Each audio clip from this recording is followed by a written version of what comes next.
Para quem é atleta de resistência, uma coisa é certa: carboidrato é o nosso combustível. Mas sabe qual é a grande dúvida que sempre fica no ar? Será que existe uma hora certa para consumir esse carboidrato durante o esforço? É exatamente sobre isso que a gente vai conversar. Vamos pensar um pouco? Qual dessas abordagens parece fazer mais sentido? Será que é melhor mandar tudo no começo, no final, ou ir distribuindo aos poucos? Pois é, a ciência foi atrás para testar exatamente isso e, finalmente, trazer uma resposta. Então, as recomendações que a gente tem hoje são bem claras, né? Elas falam em consumir até 90 gramas de carboidratos por hora. Ótimo! Só que tem um detalhe: elas não dizem como distribuir isso ao longo de uma prova longa. E é justamente nessa brecha que os cientistas resolveram mergulhar de cabeça. Beleza, então vamos entender qual foi o ponto de partida. Os pesquisadores criaram uma hipótese, uma teoria que, olha, parecia muito, mas muito inteligente. No papel, era uma ideia que fazia todo o sentido do mundo. A lógica por trás era a seguinte: pensa só, quando a gente começa a se exercitar, os nossos músculos estão com o tanque cheio de glicogênio, certo? Então, por que não começar mais de leve com os carboidratos, para não forçar o estômago e só depois ir aumentando a dose conforme essas reservas naturais vão acabando? Parece uma estratégia super inteligente, bem intuitiva, não é mesmo? Mas claro, para testar uma ideia dessas, não dava para ser um treininho qualquer, tinha que ser na pancada.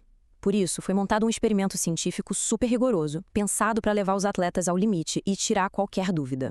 E olha só que interessante a complexidade desse teste. Não é um ritmo constante, de jeito nenhum. Era um protocolo brutal mesmo, de 3 horas, que simulava tudo: subida, descida, mudança de ritmo. Tudo o que acontece numa prova de verdade. A ideia era exatamente essa: esgotar o glicogênio dos músculos antes de partir para os testes de performance para valer. E como eles fizeram isso? Pegaram 12 ciclistas bem treinados e dividiram em 3 grupos. O ponto-chave aqui é o seguinte: todo mundo consumiu a mesmíssima quantidade de carboidratos no total, os 90 gramas por hora. A única coisa que mudava era quando eles consumiam. Um grupo seguia a estratégia inteligente, crescente, o outro fazia o oposto, decrescente, e o terceiro ia na tradicional, constante.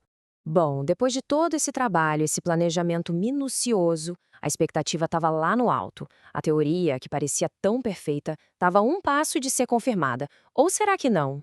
E aí vem a pergunta que não quer calar, né? A pergunta de US$ 1 milhão, o motivo de todo esse estudo. Afinal de contas, qual das estratégias deixou os ciclistas mais rápidos? Qual deles teve o melhor desempenho na hora do vamos ver? E a resposta foi: nenhuma. Deu empate. Olhem bem para esses gráficos. As barras que mostram a potência média e o tempo até a exaustão, elas são praticamente idênticas. Do ponto de vista estatístico, não teve diferença. Um empate técnico claríssimo. Então, o resumo da ópera é esse. Aquela hipótese super inteligente de ir aumentando os carboidratos com o tempo, bom, ela foi por água abaixo. Quando o assunto é performance pura, o jeito como o carboidrato foi distribuído simplesmente não fez diferença nenhuma. Mas calma lá, que a história não termina aí não. Porque quando os cientistas foram olhar para outros dados além da potência e do tempo, eles acharam uma coisa bem inesperada. Uma reviravolta que ninguém estava esperando. O primeiro ponto interessante foi sobre como o corpo usava o combustível. A estratégia de front-loading, que é basicamente consumir mais carboidratos logo no começo, fez com que o corpo queimasse mais carboidratos durante o exercício todo. Ou seja, o corpo usou com mais intensidade aquilo que chegou primeiro. E agora vem a grande virada da história. Lembra daquela estratégia inteligente que teoricamente seria a melhor para o estômago? Pois é, ela foi a pior. A estratégia crescente causou muito mais náusea e cãibra abdominal ao longo das 3 horas. Foi exatamente o contrário do que todo mundo imaginava. E a possível explicação para isso, segundo os próprios pesquisadores, faz sentido. Ao atrasar a ingestão dos carboidratos, o fluxo de sangue para o intestino pode ter diminuído no início do exercício. Aí mais para frente, quando o corpo já estava super estressado, meter uma dose grande de uma vez acabou sendo a receita para o desconforto. Ok.